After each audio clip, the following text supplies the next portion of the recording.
Hello there, and thank you for joining me. My name is Tania, and I have been living undiagnosed for more than 11 years. Along this journey, I have gone through so many tests, and during these videos, I would really like to share with you my symptoms and all the tests that I've gone through and how I have felt living through 11 and a half years without a diagnosis. If you're interested at all in following my journey, please feel free to hit the subscribe button. And if you like my video, well, please hit the like button. Also, if you'd like to receive notifications when my next video is available, you can hit the bell. Ding ding! So this video, I just want to start with introducing myself, and I'm going to go over my symptoms as they are right now.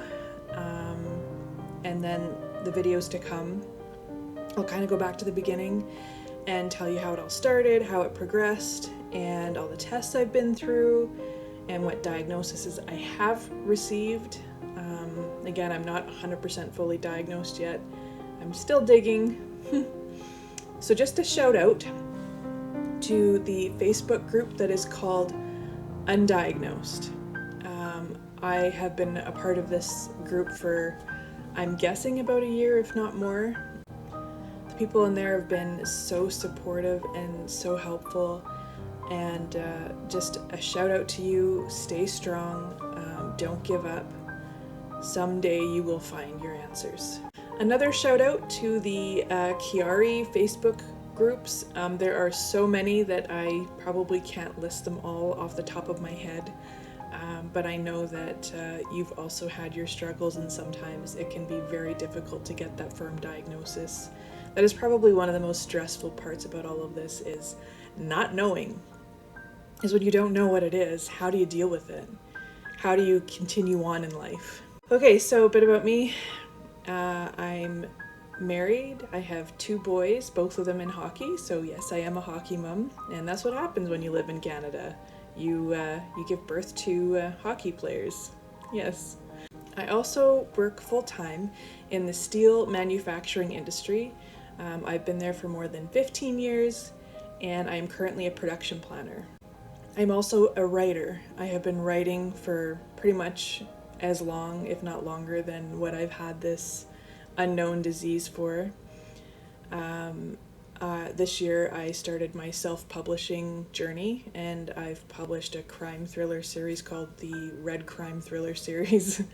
I'm also working on some fantasy stories, but I will also be writing a book about my journey with this undiagnosed medical condition. Alright, so the symptoms. I'm going to tell you about the symptoms as they are right now.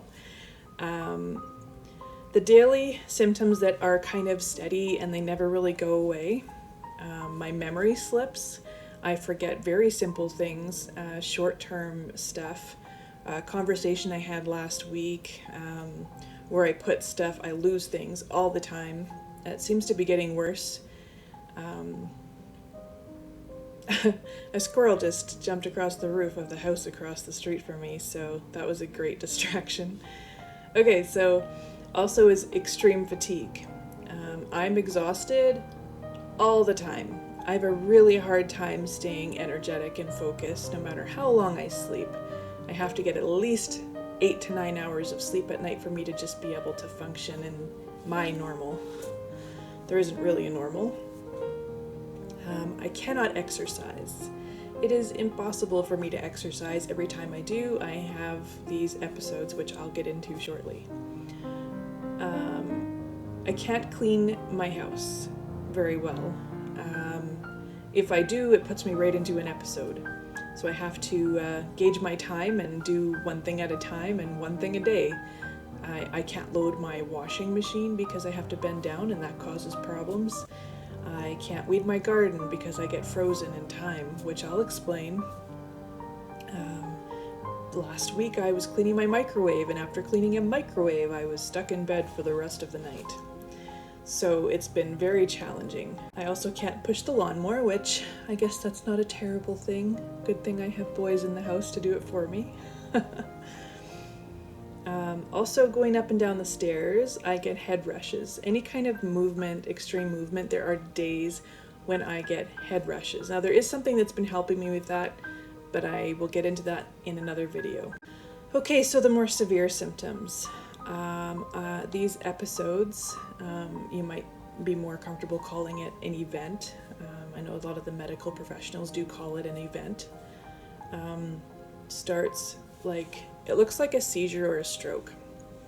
So it starts with like a wave of numbness from my head down, through my arms, sometimes down further, but most of the case it doesn't go much down further than that.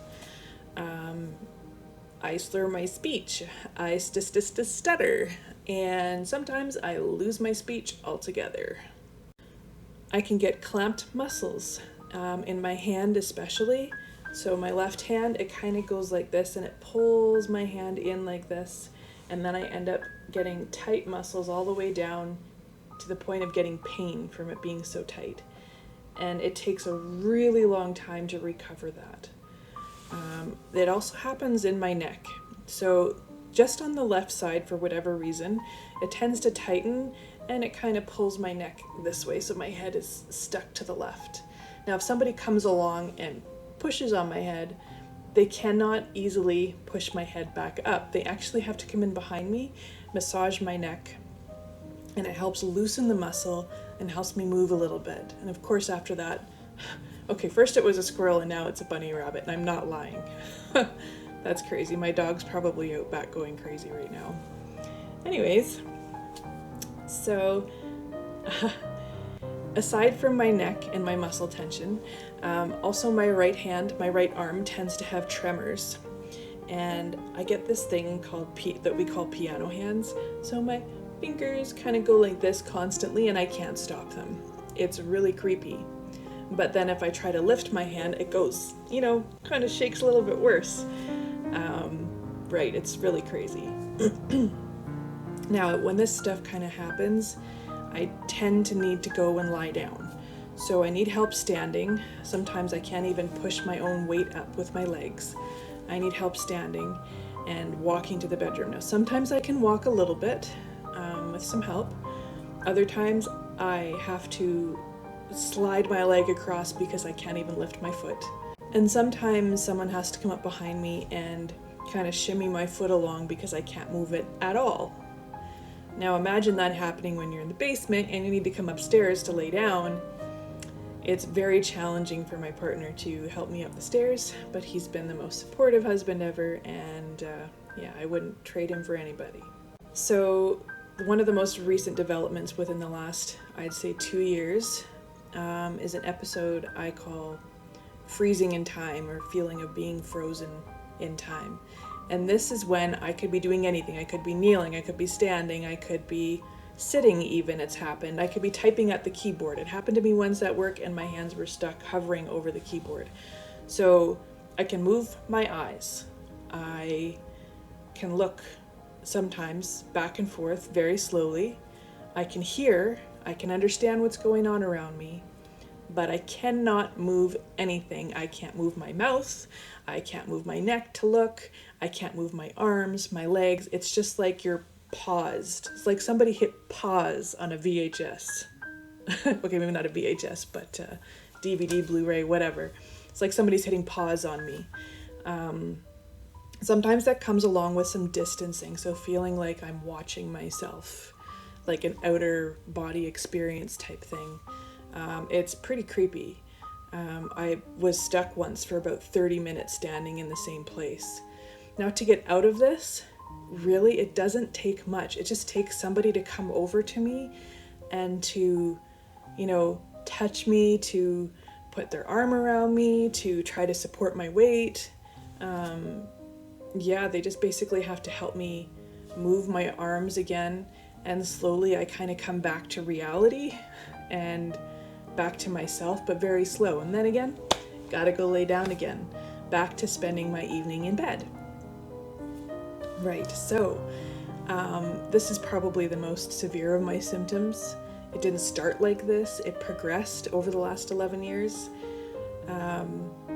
So the next video I will come back and talk about how it started, when it started, how it progressed, and then I'll come back again and talk about all of the tests that I've taken and what the results of some of these tests were and what the reports said.